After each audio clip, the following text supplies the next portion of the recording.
Norm's tone was distinctive and unique. Yes. And nobody did that. Nobody did what Norm did. You know what I mean? I talk about Norm in the show too. It's funny, and one of the things is Norm would talk people, like we'd talk to some strange way, small talking people, and he'd be like, and then the guy'd be like, "You're right, I'm quitting the job," and he'd walk out, and then Norm would go to me, "I didn't tell him to quit the job." Like, yes, you did. But Norm's whole world was not just he was making fun of you. You were part of this. The suckers too. Yeah. And he'd be like, I mean, you're telling me, he would just spring you in. There's that brilliant podcast he had with Adam Egget. Yes. Where it's just, Well, I went to Norm's, his memorial service, and Adam Egget spoke, and he killed. It was all these professional comedians. Yeah. Adam Egget went up and he goes, I love Norm Macdonald, even though if you Google me today, it says Holocaust denier. Adam Egget has the first thing.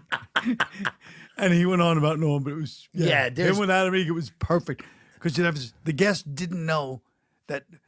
Like half the guests, Norm would go, I mean, I agree with you. Not like this guy thinks the Holocaust didn't happen. And the guests would be, you could see their angry eyes, like, what? And Adam would just sit there and take it. And the guests would leave the show thinking this guy's a Holocaust denier. Yeah, there was nothing funnier than when Norm was like, this guy fucking didn't think the Holocaust happened. So fun. And just blow past it, and the guests would look. You could see them looking angrily. And then Norm would move on, which is another brilliant part of the bit. Norm would just keep going, and then the guests would just sneak a look at Adam like, what the fuck's going on? Yeah. And it was and Adam, to his credit, didn't. Sometimes he tried to deny it. Usually he'd just take the hit. And that person the rest of their life. That's so funny. He's Jewish. Are you Jewish? Yeah. Okay, then you'll get it. Oh, okay. Okay. Half Jewish. No, I'm full. Full Jewish. Full Jewish. 100%. All right, then. But you're young, so you might not get it. Maybe. Okay, so here's the joke. Holocaust denier. I'm awesome.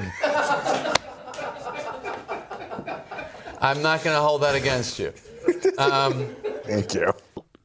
I don't understand what complex mathematics is, but one time I was in an elevator with Norm Macdonald, and we were in the elevator with these guys, because Norm Macdonald in an elevator is very, he'll just he will literally say the worst thing you can say about somebody and then leave, and you're left there with all the people. That's his thing, one of his things. But there's two guys who were talking about some complex mathematic thing. This is in the late 90s at 30 Rock. And they're saying this, like, I didn't even understand what language it was. It was a really deep mathematic thing. And then Norm Macdonald, who had never brought up math or anything like that to me in his life, goes, and starts speaking to them in this, like, what sounded like tongues. And they're like, oh, but, and they start speaking the binary, and he goes, and he starts speaking this mathematic talk, and then they leave. And then he goes to me like, yeah, those guys are nerds or something like that. And I was like, what? How do you know that? How did you know what they were talking about? How did he know?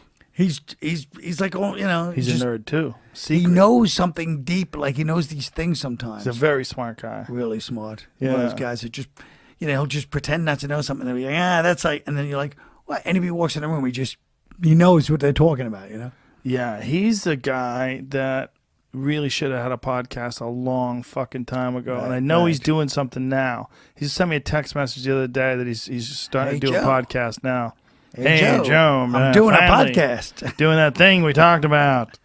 He should have done a lot, because he had that show on Netflix, but they muzzled him when he went on the Howard Stern show. Right. And he was saying something, and he didn't want to say retarded, so he said, you'd have to have Down syndrome to believe that. Because he thought that'd be a better thing to say.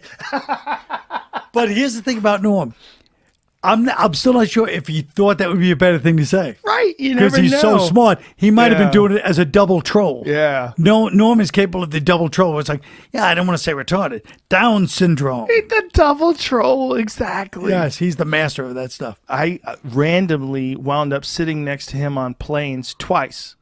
On two different occasions, just like I go, Norm, like out of nowhere, and he's sitting next to me. And one time, we're sitting there, we're talking, and we're having a good old time. And then he's talking about, I quit smoking. He's telling me how he quit smoking and finally quit smoking. And he's telling me all these things. And then when he lands, he literally like he can't stop himself, runs into the airport store and buys cigarettes.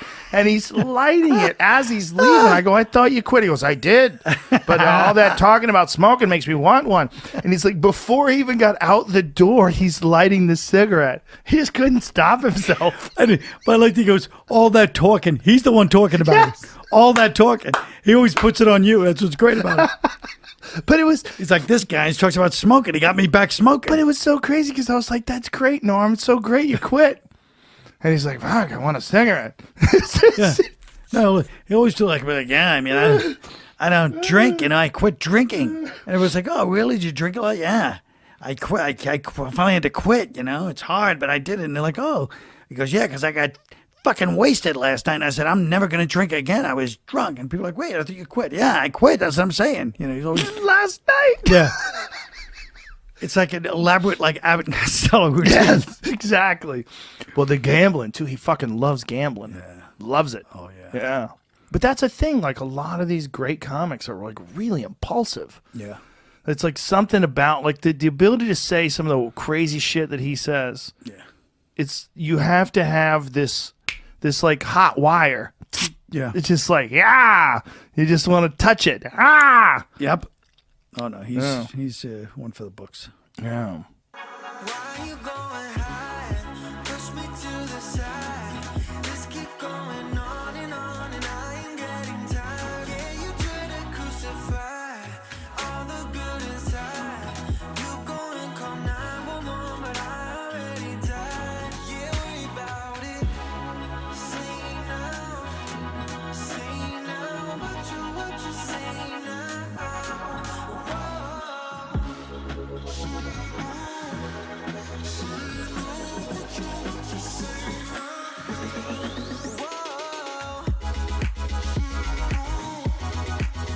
On the subject of SNL, and it's sweet when you took over for Norm, and Gilbert and I haven't said anything. Gilbert, I don't know. Have you spoken publicly since Norm passed about him, Gil?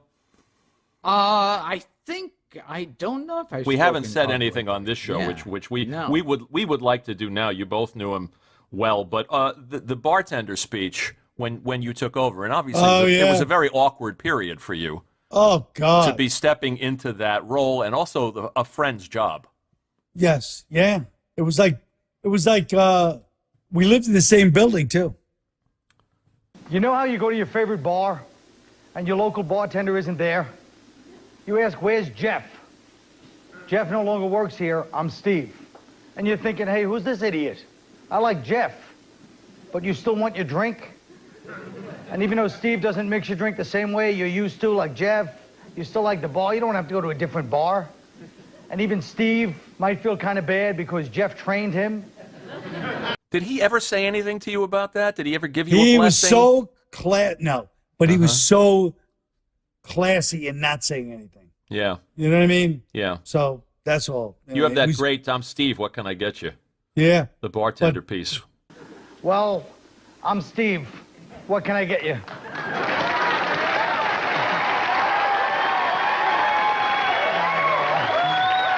But I wish it would have stayed the way it was. But, it is what it is. But, yeah, Norm is... he's so funny. He was so distinctively funny. Nobody liked him, really. No, he had his own thing. You know what I mean? He was just very... like Gilbert. I mean, they just have their own... They march to their own drummer, even in a business where everybody marches to their own drummer. They both have that... idiosyncratic thing where it just be like, this is how I am, and that's it. And it's great. But, you have to tune to their frequency. It's not like you can just, You know what's funny about that first update you did? Here's Norm being fired, as we all know, by Don Ohlmeyer. Right. Because of cutting too close to the bone with the OJ jokes, when in fact he was doing a public service by telling those OJ jokes. And I'm watching you do your first update. There's an OJ joke. It's like the third joke. Yeah. In the February issue of Esquire magazine, O.J. Simpson said that if I had killed Nicole, it would have been because I loved her very much. And then he said, and if I had killed Ron Goldman, it would have been because he accidentally witnessed me loving Nicole very much. Somebody should buy this guy a John Gray book, all right? You shook his hand once? OJ? OJ. Getting out of a car? Well, Or he was getting out of a limo? He was getting out of a limo middle of the afternoon, and I have no psychic energy. I've never had those kinds of things, you know. But for whatever reason, this was in an afternoon. He's getting out of a limo with a girl. It's spring break. It's packed with people. It's Florida. And they're like, hey, do you want to meet OJ? I go, yeah, OJ, he's greatest running back of all time. You know, great, charming movie star. I shake his hand. He shakes my hand. And he's not even looking at me. He's looking past me. And he shakes my hand. And I felt like a joke of like evil. I swear to God. It's like the Dead Zone. That's what it was like. That's what it was like. And I was like, I go, that was weird, OJ. I love OJ. Well, that was weird energy, you know. Wow. So you picked up on something. I feel like I did, you know. It's, of course, in retrospect, but I remember telling people at the time, so. I was also fond of, going back to your SNL bits, Colin Quinn explains the New York Times. Yeah, that was a good one. And the St. Pat's editorial and Joe Blow. You look like you were having fun, and the best stuff is you and Norm together. That's right. That's you know, right. There's and obviously an affection that comes across on the screen. Yes, yeah. And that was the early days of it. It was great. I'm sorry we never managed to get him here. We tried, and for whatever reason, he was as elusive as you. He's more elusive. He's like, he was. I love to do it. I'd love to. And you're like, oh, good. How about next week? Yes. What day? And you're like, okay. Yeah. He's like, all right, call him and we'll set it up. Next week is perfect because I'm doing this. And you're like, hey, I'll say Norm. Years later, what happened? What? I thought I was going to come on your show. What happened? It's like, oh, Jesus, Norm. Well, like you say, march to his own drum. Yeah.